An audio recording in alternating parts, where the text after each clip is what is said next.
Bismillahirrahmanirrahim. Assalamualaikum warahmatullahi wabarakatuh. Alhamdulillah. Alhamdulillahi rabbil alamin. Nahmaduhu hamdas syakirin alhamidin.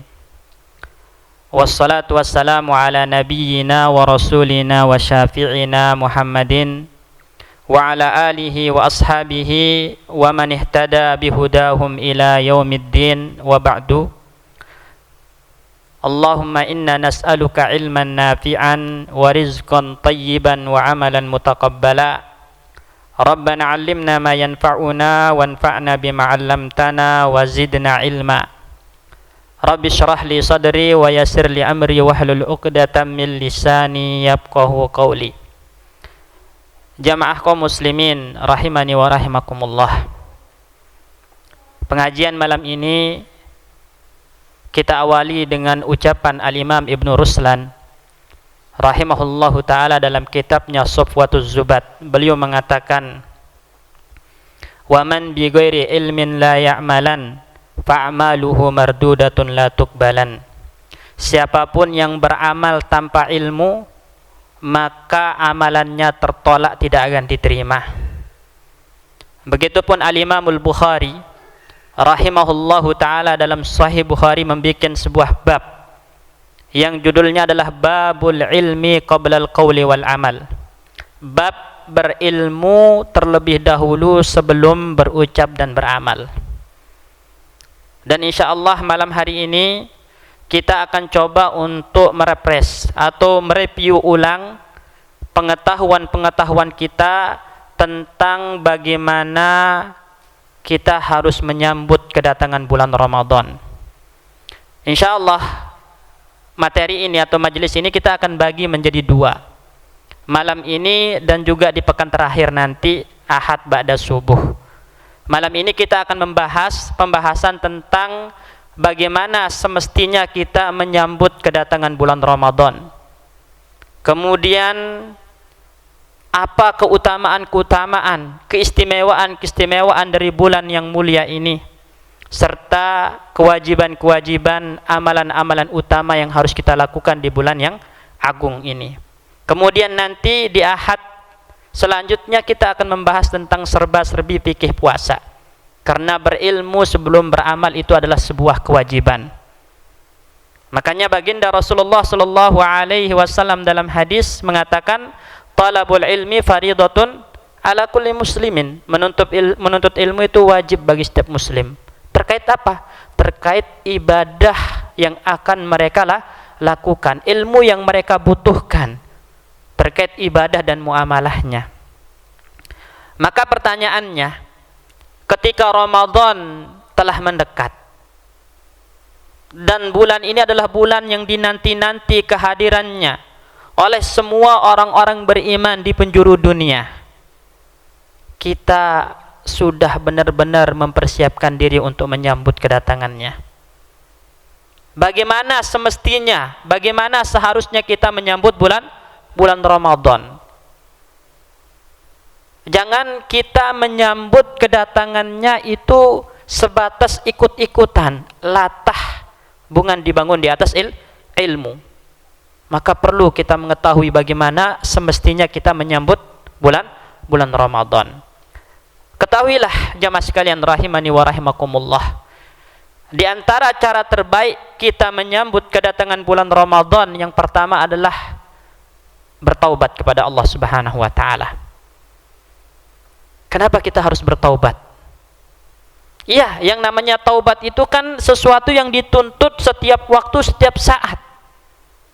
Namun lebih ditekankan lagi kalau kita hendak melakukan ibadah-ibadah mulia, supaya kita ketika menjalankan ibadah itu dalam keadaan yang tenang hatinya,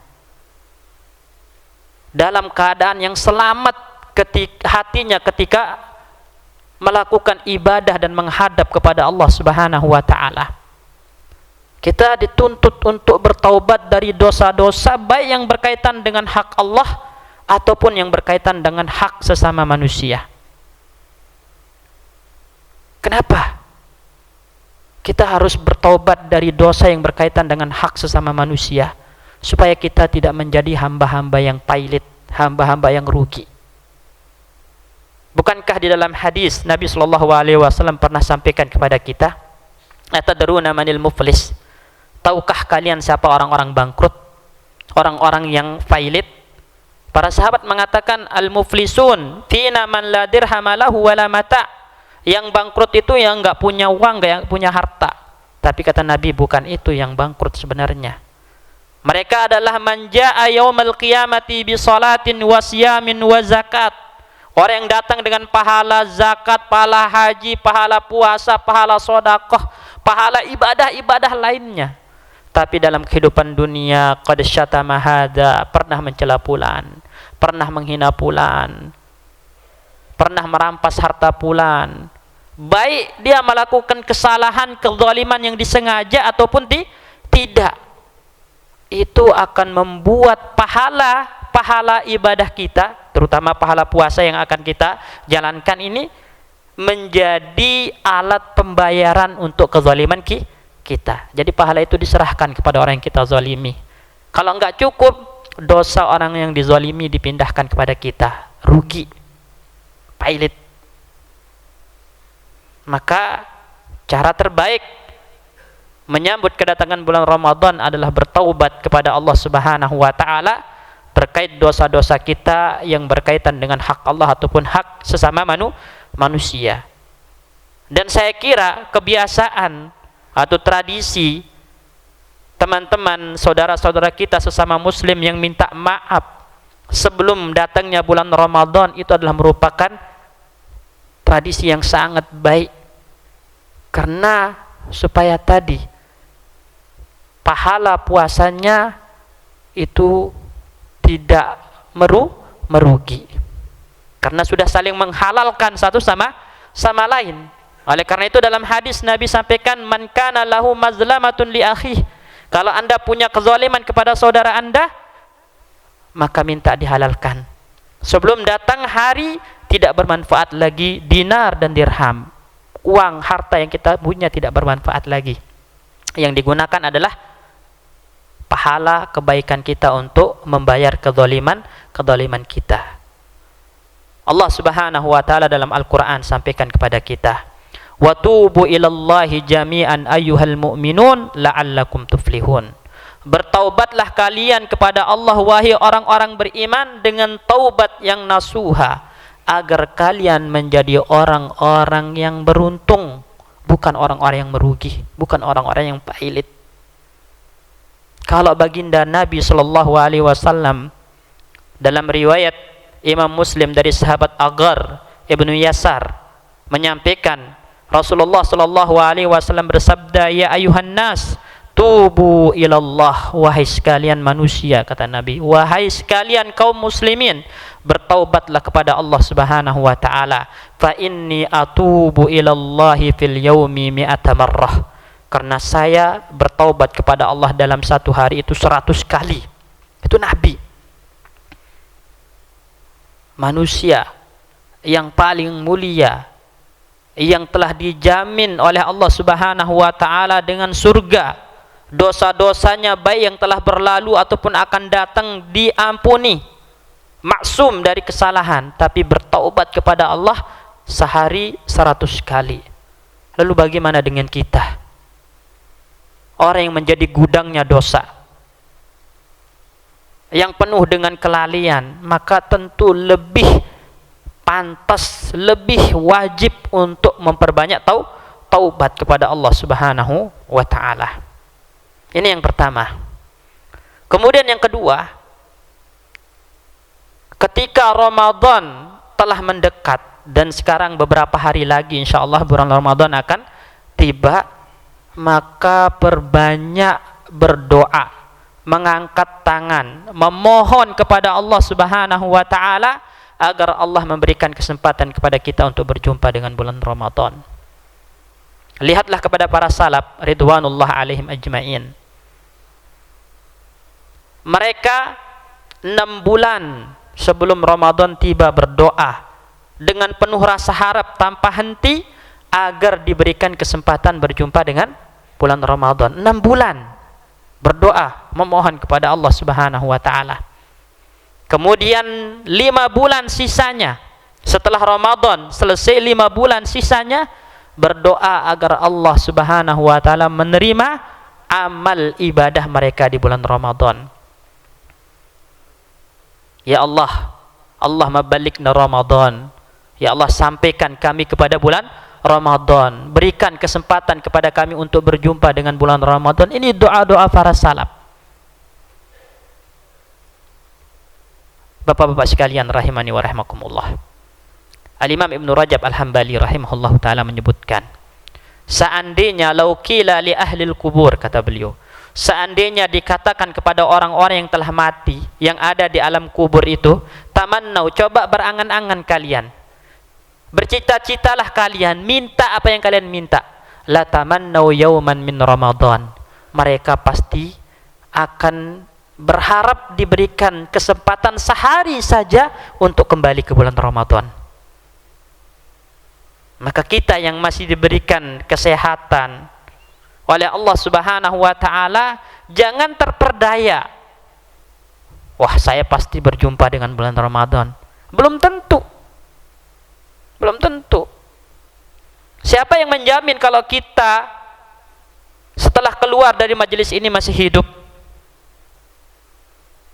Maka berdoa kepada Allah Subhanahu wa taala agar Allah memberikan kesempatan kepada kita untuk berjumpa dengan bulan Ramadan, ya, masuk ke dalam bulan Ramadan dalam kondisi yang paling baik, baik itu fisiknya maupun semangat beragamanya. Memohon kepada Allah Subhanahu wa taala agar Allah menolong kita untuk benar-benar memaksimalkan waktu di bulan Ramadan nanti dalam ketaatan, kebaikan, dan Allah menerima amal-amal tersebut. Karena semua itu tidak akan terwujud kecuali dengan pertolongan dari Allah Subhanahu wa taala, ma'unah dari Allah Jalla Jalaluh. Dan apabila Ramadan telah mendekat, maka wajib hati ini harus bergembira, senang. Hati ini harus rindu dengan kedatangan bulan Ramadan. Karena bulan Ramadan ini adalah nikmat Allah yang paling agung, yang paling besar, yang dianugerahkan kepada seorang mukmin. Di situ Allah Subhanahu wa taala berikan kemurahannya, kerahmatannya. Sehingga wajib kita bergembira, rindu dengan kedatangan bulan Ramadan. Oleh karena itu dalam Al-Quran Allah Subhanahu wa ta'ala sebutkan, qul bifadlillahi wa birahmatihi fabidzalika falyafrahu huwa khairun mimma yajma'un.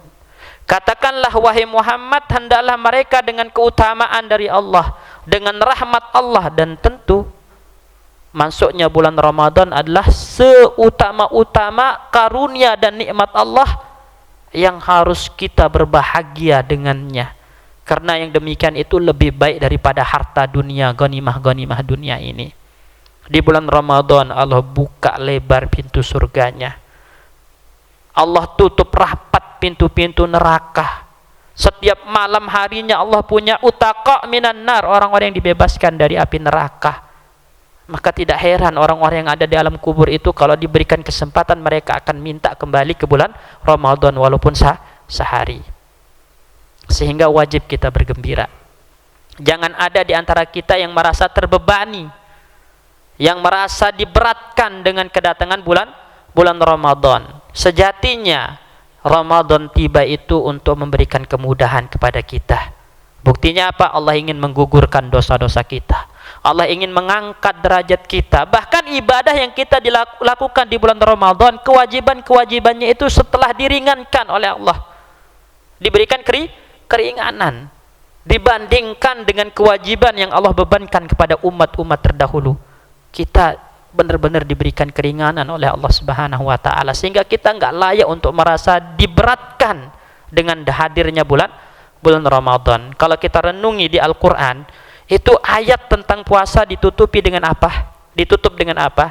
yuridullahu bikumul yusra. Allah itu ingin memberikan kemudahan kepada kalian. Itu ayat-ayat puasa ditutup seperti itu.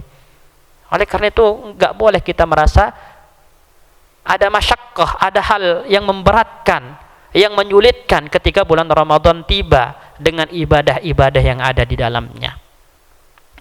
Dan juga tidak kalah pentingnya menyambut bulan Ramadan itu harus diawali dengan tazawwud bil ilmi, berbekal dengan ilmu. Makanya tadi kita sampaikan waman bi ghairi ilmin la ya'ma waman bi ghairi ilmin ya'malan a'maluhu mardudatun la tuqbalan, kata Imam Ibn Ruslan. Orang yang beramal tanpa ilmu maka amalannya tertolak, sia-sia. Jangan sampai kita bertemu dengan bulan Ramadan namun kita tidak mendapatkan rahmat Allah, tidak mendapatkan ampunan Allah karena kita tidak mengilmui tentang Ramadan, kewajiban-kewajiban, ibadah-ibadah yang ada di dalamnya. Rugi. Bagaimana kita tidak rugi? Dalam sebuah hadis Nabi SAW mengatakan wailun, atau dalam riwayat ragima anfun, celaka kata Nabi, man adraka Ramadan summan salakha walam yughfar lahu.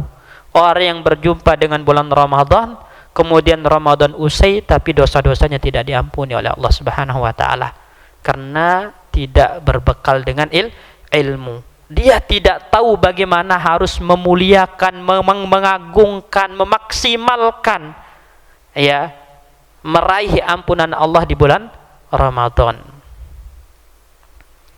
Dan yang terakhir, sebelum kita membahas tentang keistimewaan dari bulan Ramadan, sambutlah bulan Ramadan itu dengan membayar hutang puasa sebelumnya kalau masih punya. Ya, kalau ada di antara kita atau keluarga kita, istri, anak-anak kita masih punya hutang Ramadan tahun lalu, selesaikan. Suruh dia qada sebelum tiba Ramadan berikutnya. Karena mengakhirkan qada Ramadan hingga masuk Ramadan berikutnya itu adalah dosa besar.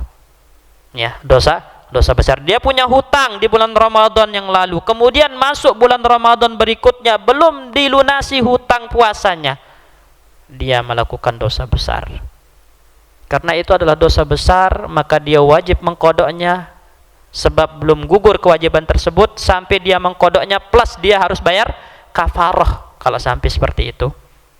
Ya. Jadi ini penting, ya.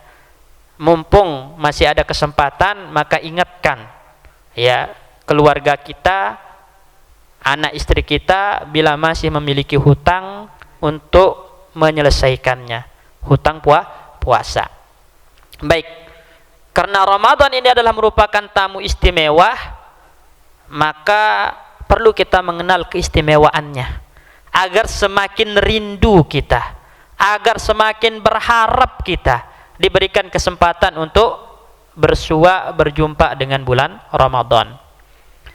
Di antara keutamaan bulan yang mulia ini, Bapak-bapak sekalian rahimani wa rahimakumullah, di dalamnya Allah menurunkan Al-Qur'an.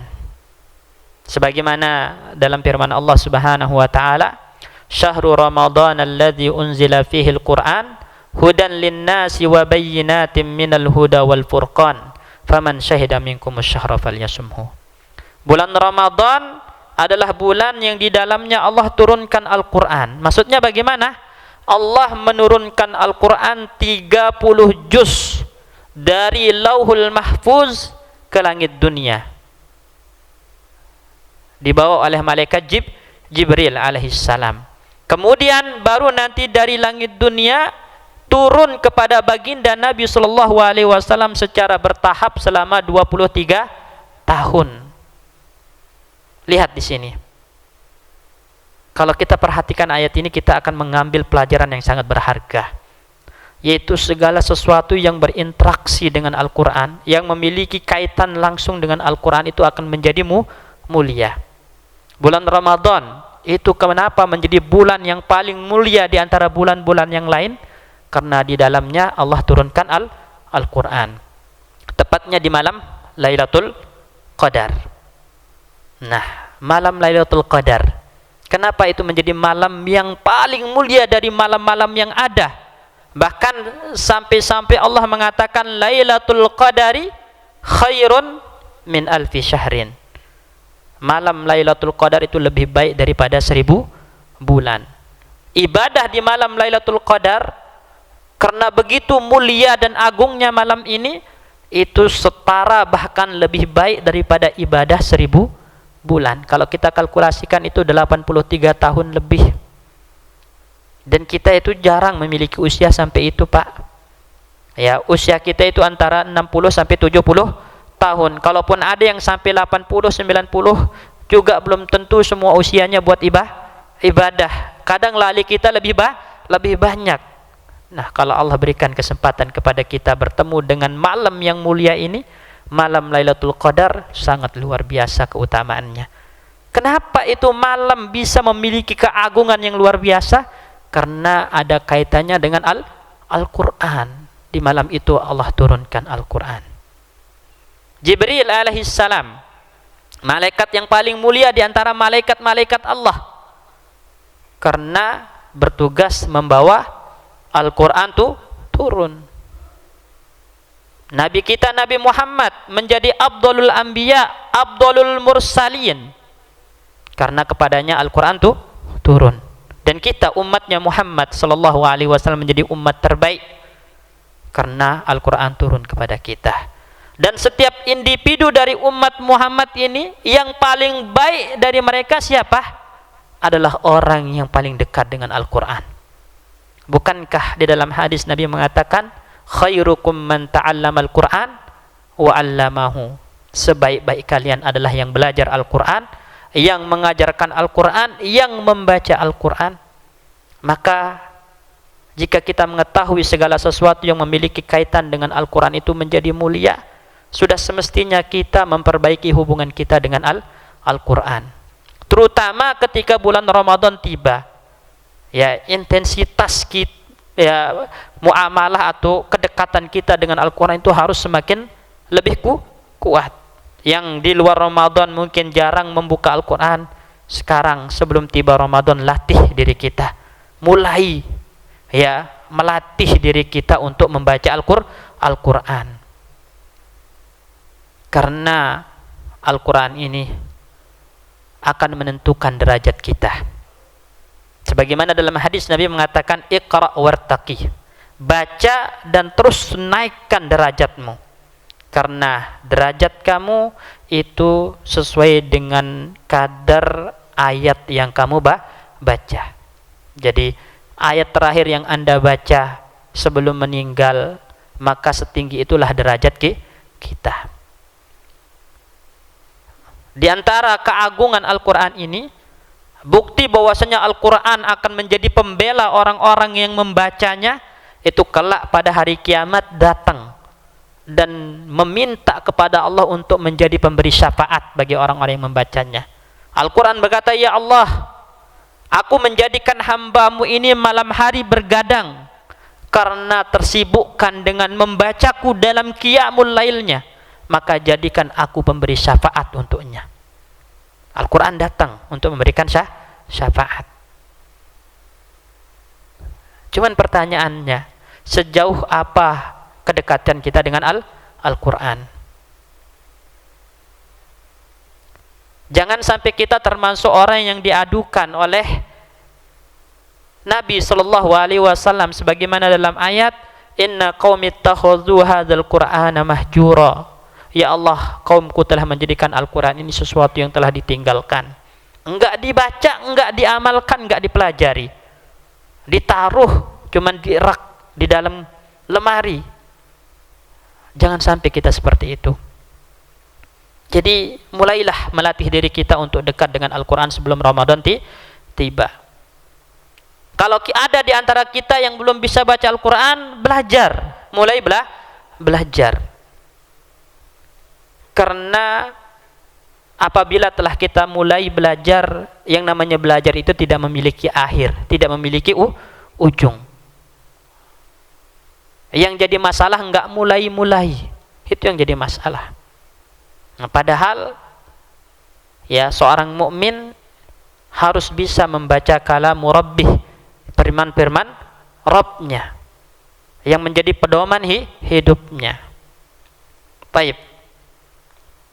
Kemudian juga di antara keutamaan bulan yang agung ini adalah Allah Subhanahu wa taala membuka lebar pintu surganya dan menutup rapat pintu-pintu neraka. Bahkan syaitan itu dibelenggu oleh Allah Subhanahu wa taala agar suasana kebaikan di bulan Ramadan itu sangat terasa. Suasana ibadahnya benar-benar terasa. Sebagaimana dalam hadis, ya, Nabi sallallahu alaihi wasallam bersabda dalam riwayat Imam At-Tirmidzi dan Al-Imam Ibnu Majah. Beliau mengatakan, "Idza kana awwala lailatin min Ramadan," jika telah masuk malam pertama dari bulan Ramadan, sufidatis syayatinu, setan-setan dibelenggu oleh Allah Subhanahu wa taala. Wa maradatul jin, dan pembesar-pembesar atau jin-jin yang suka menentang, yang suka mengganggu, itu dibelenggu oleh Allah Subhanahu wa taala, sehingga orang-orang benar-benar di bulan Ramadan itu melakukan ketaatan, kebaikan lillahi ta'ala.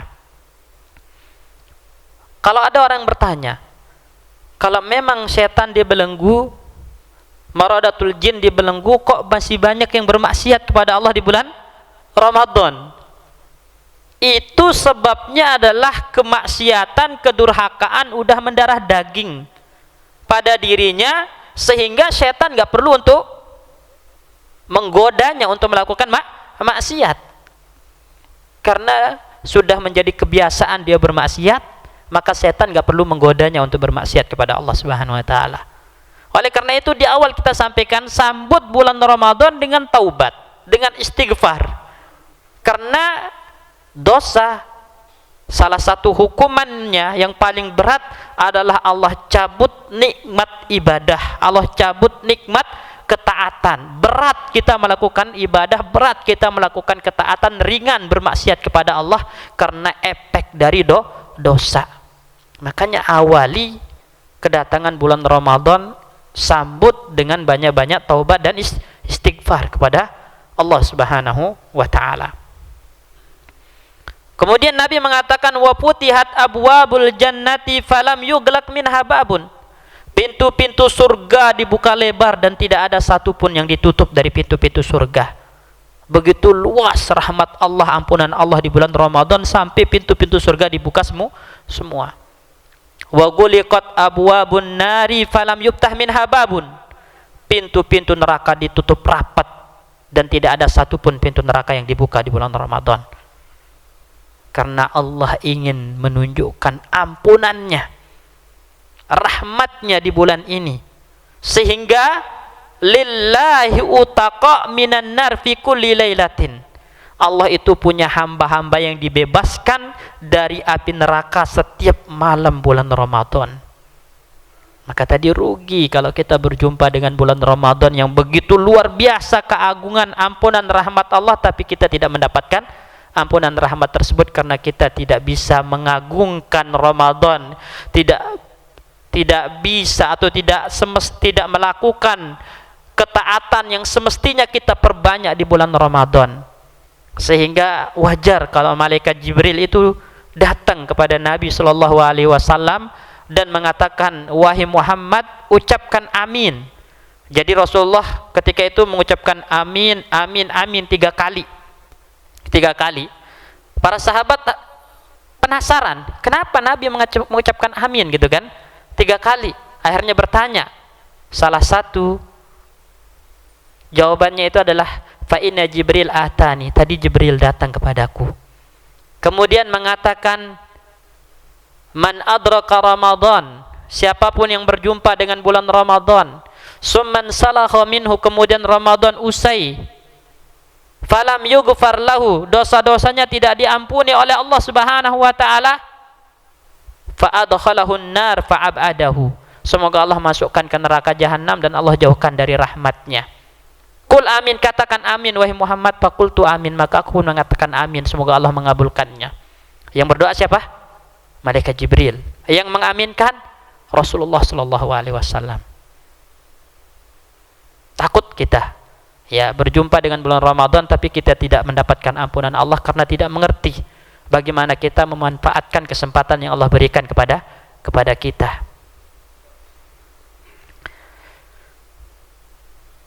Setelah kita mengetahui betapa mulia dan agung serta istimewanya bulan ini, perlu kita mengenal tugas-tugas, kewajiban-kewajiban, amalan-amalan yang harus kita lakukan di bulan Ramadan. Karena begitulah cara kita memuliakan, mengagungkan bulan Ramadan. Yang pertama tentunya adalah berpuasa. Ini amalan yang paling utama di bulan Ramadan, berpuasa. Karena puasa ini adalah amalan yang finalnya diwajibkan menjadi fardu ain bagi setiap muslim yang balik dan berakal, baik dia seorang laki-laki ataupun perempuan. Konsekuensinya kalau kita katakan itu fardu ain, jika ditinggalkan tanpa uzur yang syar'i menjadi dosa besar dan berhak untuk atau terancam untuk mendapatkan azab, siksaan. Dan siksaan orang yang meninggalkan puasa itu enggak ringan, Pak. Dalam riwayat Nabi sallallahu alaihi wasallam bermimpi dibawa oleh dua malaikat, kemudian ditunjukkan kepada Nabi orang yang disiksa dalam kondisi kakinya digantung, dikailkan, kayak kalau kita ke pasar ada daging, ya penjual daging itu kan kayak kail yang tajam. Nah, itu kakinya dikailkan, kemudian kepalanya menghadap bawah dalam kondisi robek, bercucuran darah mulutnya. Ditanya oleh Nabi malaikat, siapa mereka? Mereka adalah orang-orang yang ya'kulun wa yasrabun wan nasu yasumun. Orang-orang yang makan minum di siang hari sedangkan manusia sedang berpuasa. Waliyadu billah. Dan kewajiban berpuasa ini kalau kita lihat sejarahnya, itu dulu awal-awal ketika puasa Ramadan, sebelum diwajibkan puasa Ramadan, itu puasa disyariatkan 3 hari setiap bulan. 3 hari setiap bulan. Kemudian muncul perintah Allah untuk berpuasa Ramadan, tapi boleh milih. Bagi yang mampu berpuasa silakan berpuasa, atau kalau enggak mau berpuasa it'am, beri makan, bayar fidyah. Kemudian tahapan terakhir finalnya Allah jadikan puasa Ramadan itu wajib, tidak boleh ditinggalkan bagi mereka yang telah balik berakal kecuali ada uzur syar'i. Ya, dan itu pun wajib diqadha di luar Ramadan. Dan ini berdasarkan firman Allah Subhanahu wa taala, ya ayyuhalladzina amanu kutiba alaikumussyam kama kutiba alal ladzina min qablikum la'allakum tattaqun. Wahai orang-orang beriman, diwajibkan kepada kalian untuk berpuasa sebagaimana diwajibkan kepada umat-umat sebelum kalian agar kalian menjadi hamba-hamba yang bertakwa. Kalau kita renungi, ayat ini memberikan 3 informasi. 3 informasi penting. Pertama, wajibnya puasa Ramadan. Kemudian yang kedua, Allah ingin menunjukkan kewajiban puasa ini bukan sesuatu yang menyulitkan. Ya, bukan sesuatu yang menyulitkan. Artinya mudah. Kenapa? Karena bukan kita doang yang wajib berpuasa.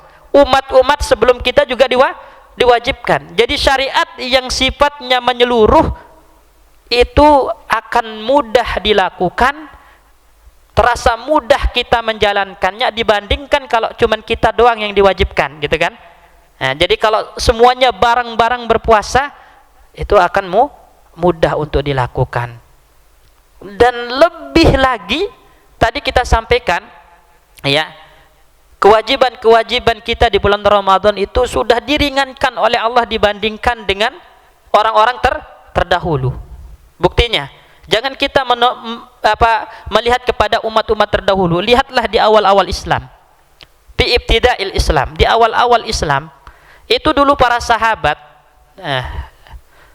ketika sudah masuk waktu maghrib, mereka berbuka, kemudian makan, sholat isya. Setelah itu mereka nggak makan, minum, nggak mendekati istrinya sampai datang maghrib esoknya. Berat nggak tuh? Ya, berat nggak? Jadi kesempatannya cuma apa? Antara maghrib dengan isya. Setelah itu mereka menahan diri dari makan, minum, dari mendekati istri sampai datang maghrib besoknya. Karena Allah melihat itu berat, maka turun ayat uhilla lakum lailatas siyamir rafathu ila nisaikum.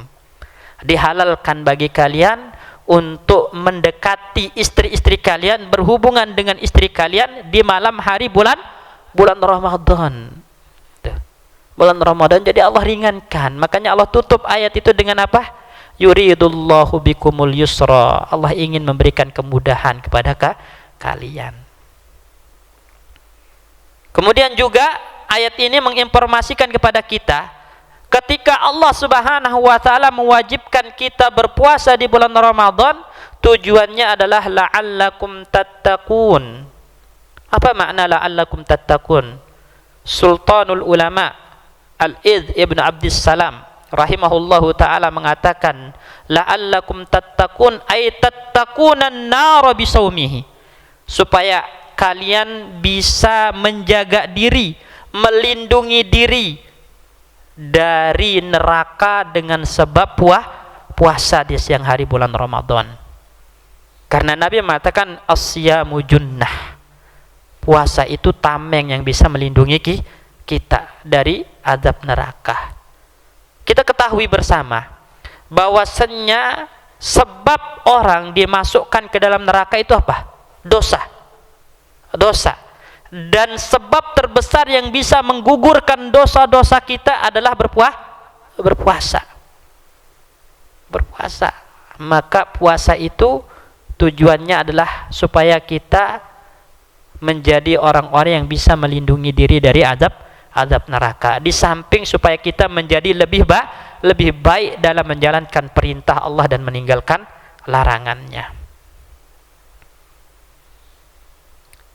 Kalau kita mengetahui puasa itu wajib dan tidak cukup hanya sebatas mengetahui wajib, karena kadang-kadang juga belum termotivasi gitu untuk menjalankannya. Artinya banyak di antara kita paham dengan betul puasa Ramadan hukumnya wajib, tapi banyak juga yang meninggalkannya karena nggak tahu hikmah faidah di balik puasa.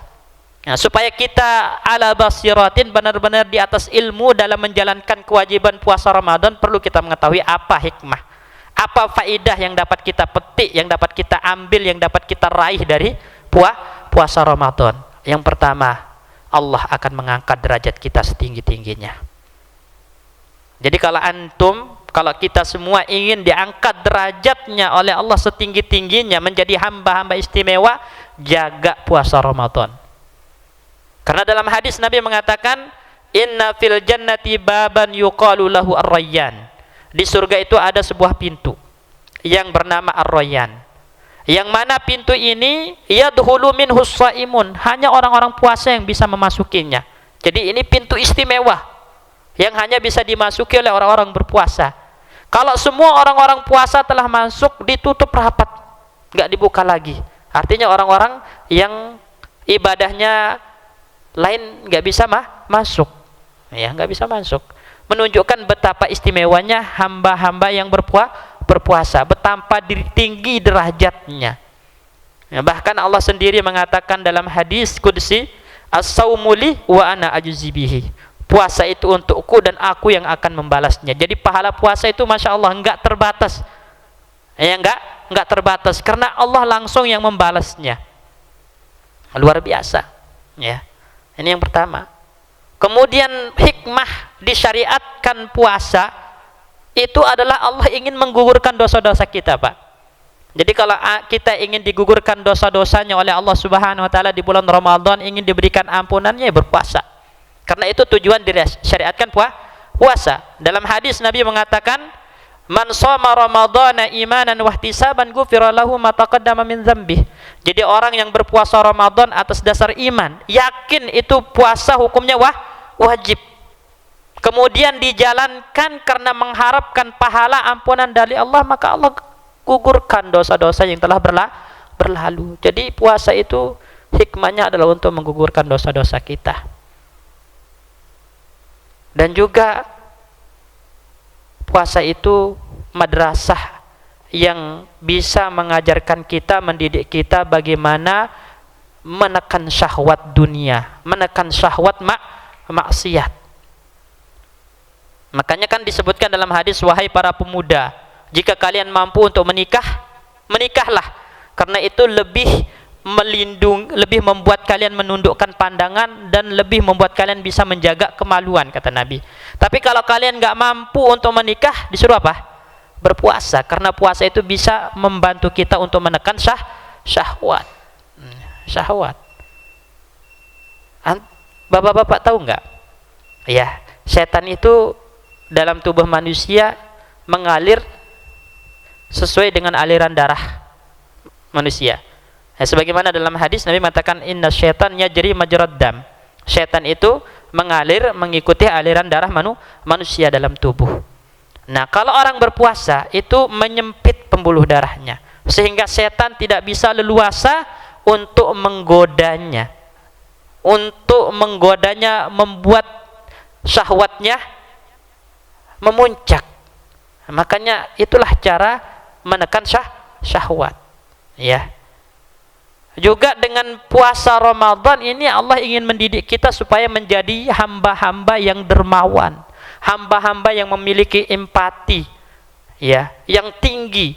Karena ketika kita merasakan lapar di siang hari bulan Ramadan, haus, itu mengingatkan kita kepada saudara-saudara kita yang kelaparan, ya. Betapa sakitnya, betapa enggak enaknya kelaparan, akhirnya membuat tangan kita mudah untuk mengulurkan bantuan kepada mereka.